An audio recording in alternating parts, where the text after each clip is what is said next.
Good morning all of you. Mission institute Prayagraj के official YouTube channel पर आप सबका स्वागत है। हम लोग हिंदी की क्लासेस ले रहे थे और हिंदी में हम लोगों ने जिस चैप्टर को पढ़ना शुरू किया था, जो चैप्टर आपका कंटिन्यू था, वो चैप्टर है आपका विराम चिन्ह। विराम चिन्ह। तो कल हम लोगों ने जाना था विराम चिन्ह का बेसिक इंट्रोडक्शन। आज उसी क्रम में हम लोग आगे बढ़ेंगे और कुछ और बातें जानेंगे। किसके बारे में? विराम चिन्ह के बारे में।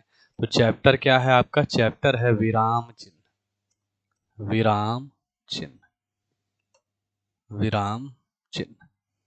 चैप्टर क्या है आपका? विराम चिन्ह। विराम चिन्ह। ठीक।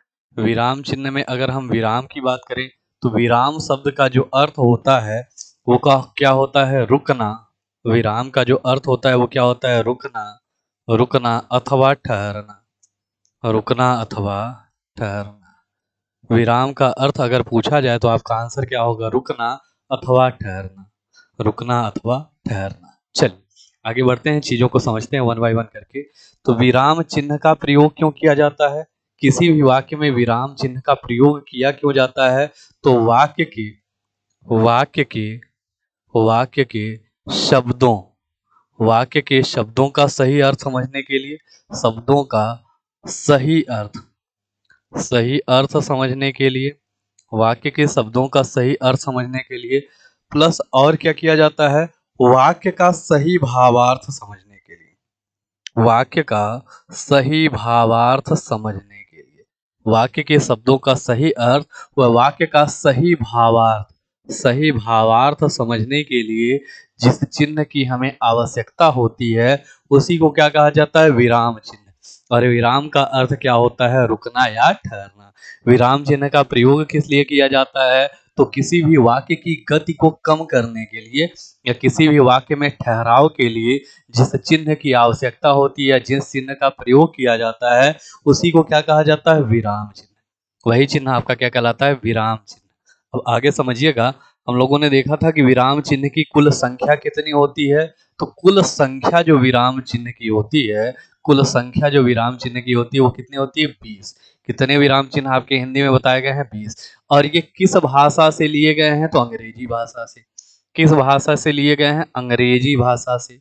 अंग्रेजी भाषा से। और इनके बारे में बताया किसने है? अंग्रेजी भाषा से तो लिए गए हैं, लेकिन इन विराम चिन्हों के बारे में किसने बताया है? तो विराम चिन्हों के बारे में बताया है श्री कामता प्रसाद। श्री कामता कामता प्रसाद गुरु जी ने। श्री कामता प्रसाद गुरु जी ने किसके बारे में बताया है? तो आपके विराम चिन्हों के बारे में बताया है। किसने बताया है? तो श्री कामता प्रसाद गुरु ने बताया है। इतनी बातें हम लोगों ने देख ली थी। इतनी बातें हम लोगों ने देख ली थी। अब इसी क्रम में हम आगे बढ़ेंगे और देखेंगे कि आखिर आगे क्या क्या हमें सीखना है। तो हम लोगों ने जो पहला विराम चिन्ह सीखा था वो क्या था? आपका अल्प विराम। वो क्या था? अल्प विराम। और अल्प विराम का जो चिन्ह होता है, अल्प विराम का जो चिन्ह होता है वो कौन सा चिन्ह होता है? तो अल्प विराम का जो चिन्ह होता है वो कहलाता है यही कॉमा वाला चिन्ह। और इसी कॉमा चिन्ह को ही क्या कहा जाता है? अल्प विराम। तो किसी वाक्य के मध्य में, किसी भी वाक्य के मध्य में अगर थोड़े समय के लिए ठहराव की आवश्यकता है या कुछ समय के लिए रुका जाए तो वहां पर जिस चिन्ह का प्रयोग किया जाता है वो कौन सा चिन्ह होता है? विराम चिन्ह। और कौन सा विराम चिन्ह? अल्प विराम चिन्ह। अल्प विराम चिन्ह। अब इसके आगे हम अगले विराम चिन्ह के बारे में जानेंगे। तो हेडिंग डाल लीजिए पूर्ण विराम चिन्ह। हेडिंग डालिएगा पूर्ण पूर्ण हेडिंग डालिएगा पूर्ण विराम चिन्ह। पूर्ण विराम चिन्ह। पूर्ण विराम चिन्ह। हेडिंग डालिएगा पूर्ण विराम चिन्ह। पूर्ण विराम चिन्ह। तो पूर्ण विराम चिन्ह में क्या होता है? थोड़ा सा लिखिएगा इंट्रोडक्शन इसका, फिर समझिएगा चीजों को कि आखिर किसे हम कहेंगे पूर्ण विराम चिन्ह। तो लिखिएगा जब जब कोई वाक्य वाक्य पूर्ण हो जाए, जब कोई वाक्य पूर्ण हो जाए अर्थात अर्थात विचारों के तार अर्थात विचारों के तार टूट जाएं, विचारों के तार टूट जाएं, विचारों के तार टूट जाएं, तो उस वाक्य के अंत में तो उस वाक्य के अंत में उस वाक्य के अंत में वाक्य के अंत में जिस चिन्ह का अंत में जिस चिन्ह का अंत में जिस चिन्ह का प्रयोग किया जाएगा, जिस चिन्ह का प्रयोग किया जाएगा, चिन्ह का प्रयोग किया जाएगा उसे जिस चिन्ह का प्रयोग किया जाएगा उसे उसे उसे पूर्ण विराम उसे पूर्ण विराम चिन्ह कहते हैं। उसे पूर्ण विराम चिन्ह कहते हैं। पूर्ण विराम चिन्ह कहते हैं। किसे पूर्ण विराम चिन्ह कहा जाएगा? जब कोई वाक्य पूर्ण हो जाए अर्थात विचारों के तार टूट जाए तो वहां पर वाक्य के अंत में जिस चिन्ह का प्रयोग किया जाता है उसी को क्या कहा जाता है? पूर्ण विराम। जैसे देखिए यहाँ पर वाक्य के सेंटेंस के अंत में जिस चिन्ह का प्रयोग किया गया है यही चिन्ह आपका क्या कहलाएगा? पूर्ण विराम। पूर्ण विराम का जो चिन्ह होता है वो क्या होता है? खड़ी पाई। बचपन से आप लोग सुनते आ रहे होंगे कि खड़ी पाई का प्रयोग करिए, तो खड़ी पाई आपका क्या होता है? जो वाक्य के अंत में प्रयोग किया जाता है। और कहाँ कब किया जाएगा? जब आपके विचारों के तार क्या होंगे? टूट जाएंगे। आपके वाक्य क्या होगा? आपका वाक्य कंप्लीट हो जाएगा, वाक्य में पूर्णता का बोध हो जाएगा। वहां पर जिस चिन्ह का प्रयोग किया जाएगा वही चिन्ह आपका क्या होगा? पूर्ण विराम चिन्ह होगा। उस चिन्ह को ही क्या कहा जाएगा? पूर्ण विराम चिन्ह कहा जाएगा। जैसे लिखिएगा, एग्जाम्पल से समझिएगा, एग्जाम्पल से समझिए। जैसे कहा जाए राम खाना खाता है। राम खाना खाता है। तो देखिए यहाँ पर हमारी बात कंप्लीट हो रही है और बात के कंप्लीट होते ही ये जो चिन्ह प्रयोग किया गया है यही चिन्ह आपका क्या हो जाएगा? पूर्ण विराम। यही चिन्ह क्या हो जाएगा? पूर्ण विराम। अगर कहा जाए मोहन सोहन सोहन तथा गीता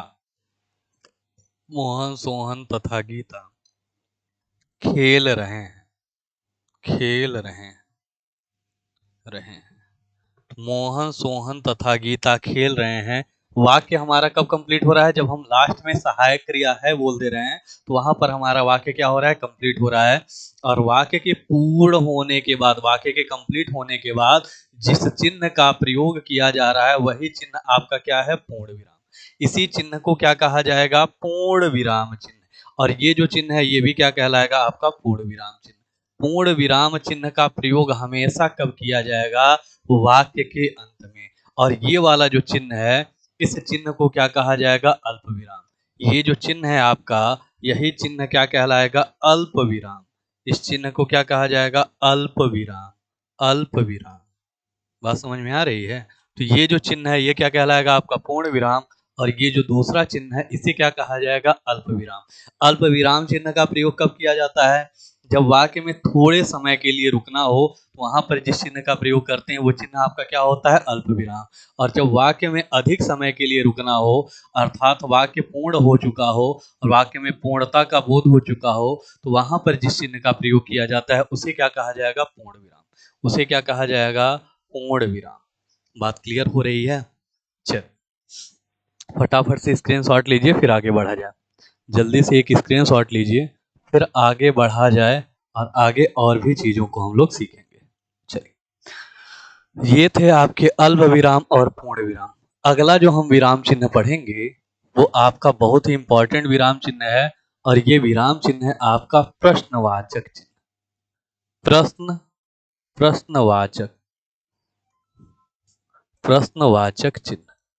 प्रश्नवाचक चिन्ह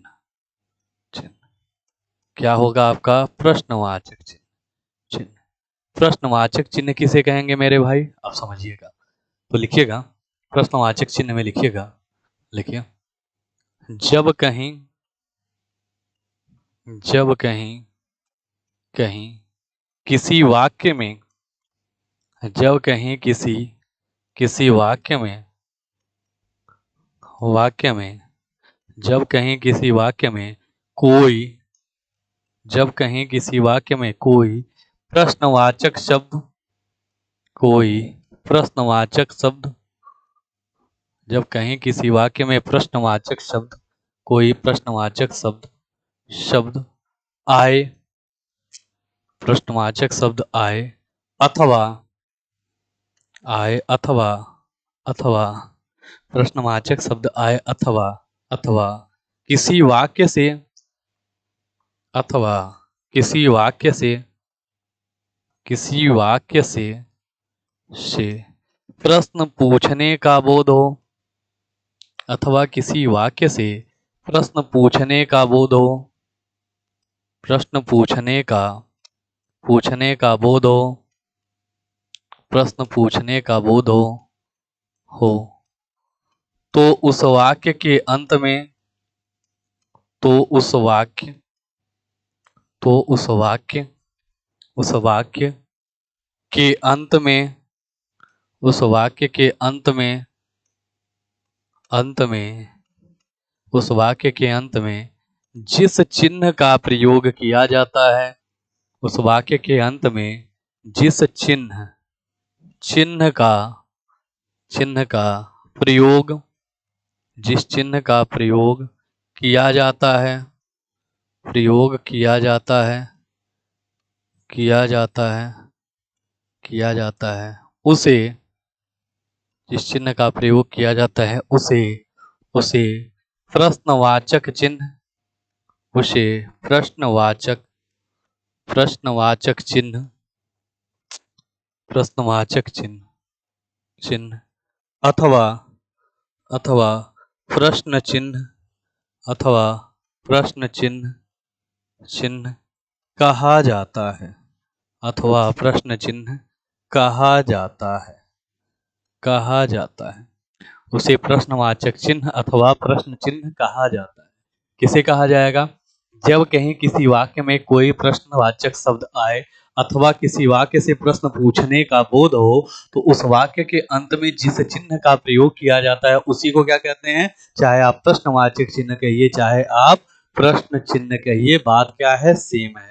और ये जो चिन्ह होता है ये कैसे होता है, आप लोग अंग्रेजी में इसी को कहते हैं क्वेश्चन मार्क, अंग्रेजी में इसी को क्या कहा जाता है, क्वेश्चन मार्क कहा जाता है। तो जब भी वाक्य से प्रश्न पूछने का बोध होगा या वाक्य में प्रश्नवाचक शब्द का प्रयोग किया जाएगा, तो वहां पर वाक्य के अंत में जिस चिन्ह का प्रयोग किया जाएगा उसी चिन्ह को क्या कहा जाएगा, प्रश्नवाचक चिन्ह अथवा प्रश्न चिन्ह। कैसे होगा समझिएगा, एग्जाम्पल से समझिए। जैसे कहा जाए, कहा जाए, कहा जाए तुम, तुम कहाँ, कहाँ गए थे, तुम कहाँ गए थे। अब लास्ट में कौन सा चिन्ह आएगा आपका, प्रश्नवाचक चिन्ह। क्यों, क्योंकि प्रश्न पूछने का बोध हो रहा है। कहा जाए, कहा जाए वह, वह कौन है, वह कौन है। तो यहाँ वाक्य में क्या आया है, आपके प्रश्नवाचक शब्द आया है, तो अंत में कौन सा चिन्ह होगा, प्रश्न चिन्ह होगा। फिर कहा जाए, कहा जाए तुम, तुम वहां, वहां गए थे, तुम वहां गए थे।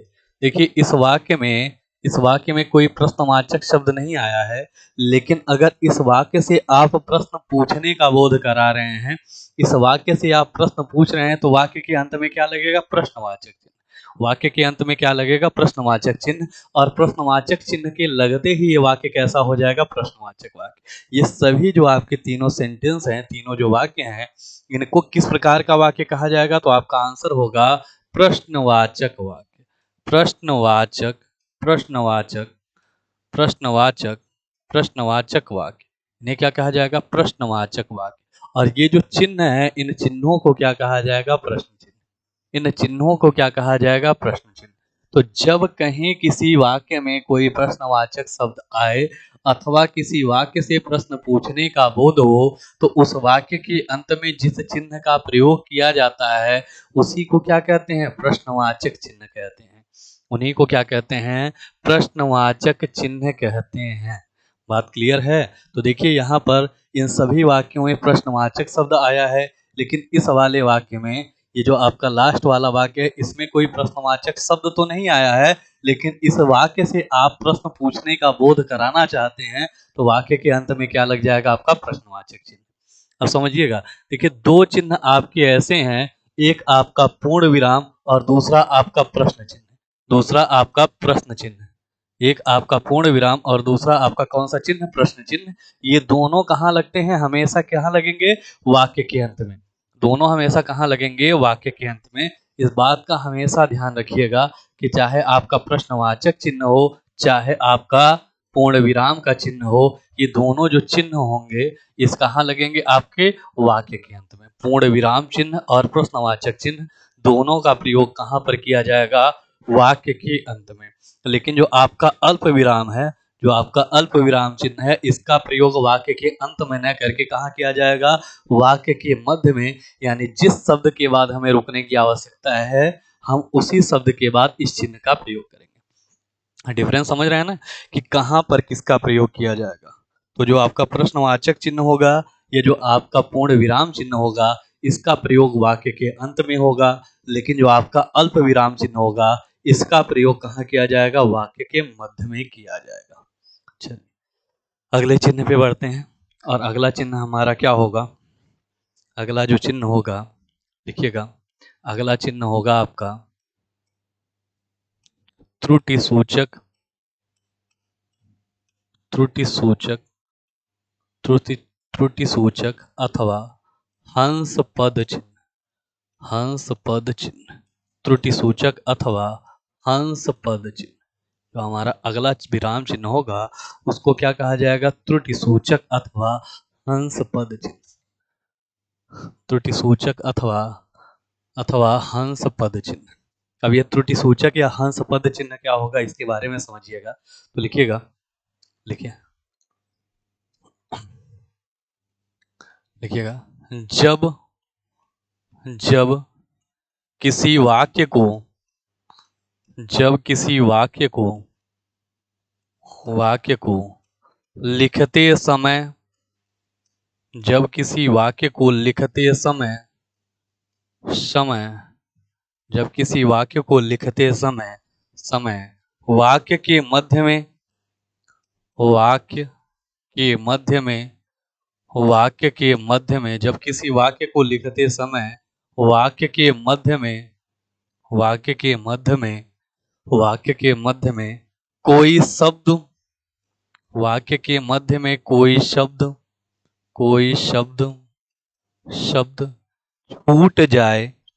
जब किसी वाक्य को लिखते समय वाक्य के मध्य में कोई शब्द छूट जाए छूट जाए जाए तो वहां पर तो वहां पर वहां पर वहां पर छूटे हुए शब्द के पहले वहां पर छूटे हुए हुए शब्द के पहले पहले तथा छूटे हुए शब्द के पहले तथा छूटे हुए शब्द के बाद तथा छूटे हुए शब्द के बाद हुए छूटे हुए शब्द के पहले तथा छूटे हुए शब्द के बाद बाद आने वाले शब्दों आने वाले वाले शब्दों आने वाले शब्दों के के मध्य में में त्रुटि सूचक त्रुटि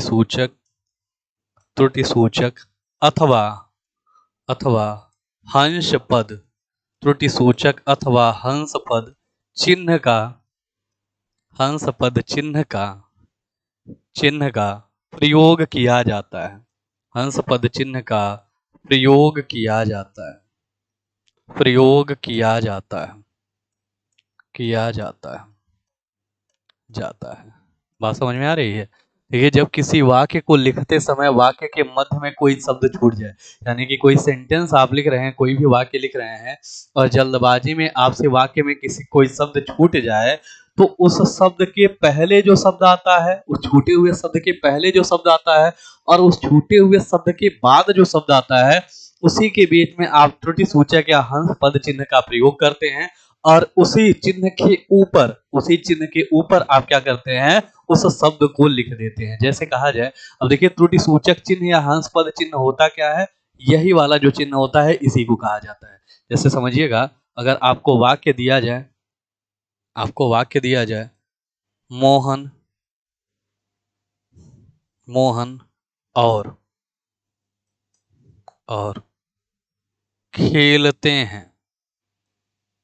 खेलते हैं। अब ध्यान से समझिए, मोहन और खेलते हैं। अब यहां पर आपको पता चल रहा है, आपको ये पता चल रहा है कि मोहन और, एक मिनट, कहा जाए मोहन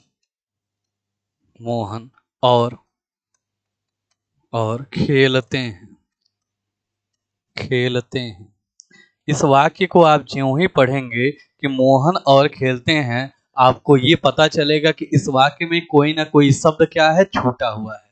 अब मोहन और खेलते हैं, तो और के बाद कोई एक शब्द आना चाहिए, तभी तो और का बोध होगा। अब जो शब्द छूटा हुआ है, उसके लिए आप क्या करेंगे, यहाँ पर इस चिन्ह का प्रयोग करेंगे, इस चिन्ह का प्रयोग करेंगे, और यही जो चिन्ह है, यही क्या कहलाएगा, आपका त्रुटि सूचक चिन्ह। और इस त्रुटि सूचक चिन्ह का प्रयोग करने के बाद आप इसके ऊपर क्या लिख देंगे, यहां पर लिख देंगे सोहन। यहां पर क्या लिख देंगे, सोहन। तो ये अर्थ क्या दे देगा कि मोहन और सोहन खेलते हैं। ये क्या अर्थ देगा कि मोहन और सोहन खेलते हैं, यानी कि अपने त्रुटि को सुधारने के लिए हम जिस चिन्ह का प्रयोग करते हैं, वही क्या कहलाता है, त्रुटि सूचक चिन्ह।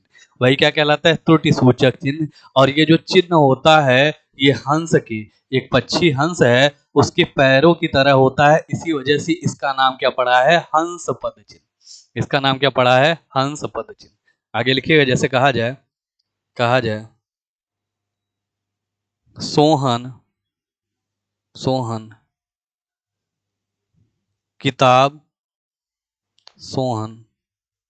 किताब और लाया है। अब ध्यान से देखिए, सोहन किताब और लाया है, तो और के बाद कोई ना कोई शब्द आना चाहिए, और वो शब्द आपका जल्दबाजी में छूट गया है, तो आप क्या करेंगे, नीचे चिन्ह लगाएंगे। और कौन सा चिन्ह लगाएंगे, नीचे हंस पद चिन्ह। नीचे जो चिन्ह लगाएंगे वो कौन सा चिन्ह होगा, हंस पद चिन्ह। और हंस पद चिन्ह लगा करके ऊपर क्या लिख देंगे, किताब और कॉपी लाया है। अब ये वाक्य आपका क्या हो जाएगा, कंप्लीट हो जाएगा। ये क्या हो जाएगा, कंप्लीट हो जाएगा। ये जो चिन्ह है, इसे क्या कहेंगे, अल्प विराम। एक एक चिन्हों को समझते चलिए। इसे क्या कहा जाएगा, अल्प विराम। अल्प विराम। ये जो दूसरा चिन्ह है, इसे क्या कहा जाएगा, त्रुटि सूचक। ये क्या कहलाएगा, आपका त्रुटि सूचक। और ये जो तीसरा चिन्ह है, इस तीसरे चिन्ह को ही क्या कहा जाएगा, आपका, यही कहलाएगा आपका पूर्ण विराम। ये जो चिन्ह है, ये क्या कहलाएगा, आपका पूर्ण विराम चिन्ह कहलाएगा। बात समझ में आ रही है? इसे क्या कहा जाएगा, पूर्ण विराम चिन्ह कहा जाएगा।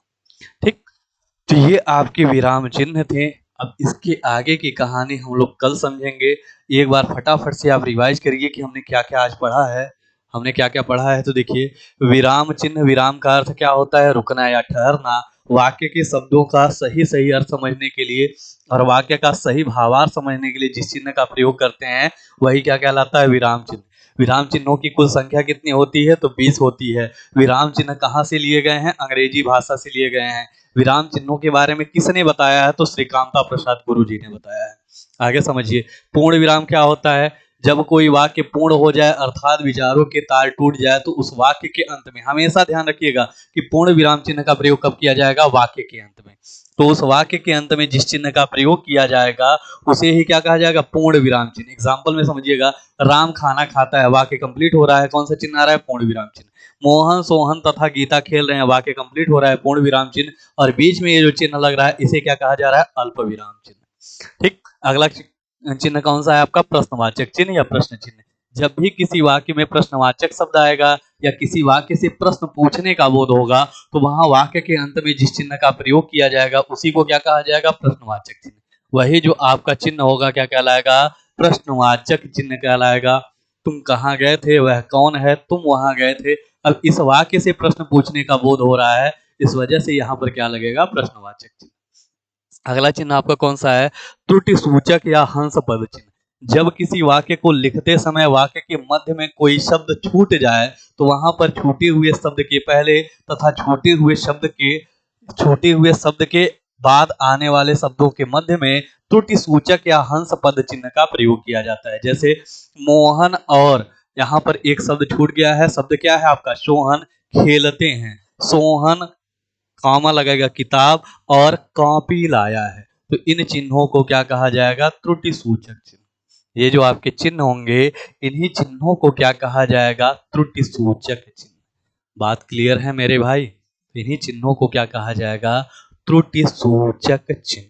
यहां तक हम लोगों ने कवर किया, इसके आगे की कहानी हम लोग कल कंटिन्यू करेंगे।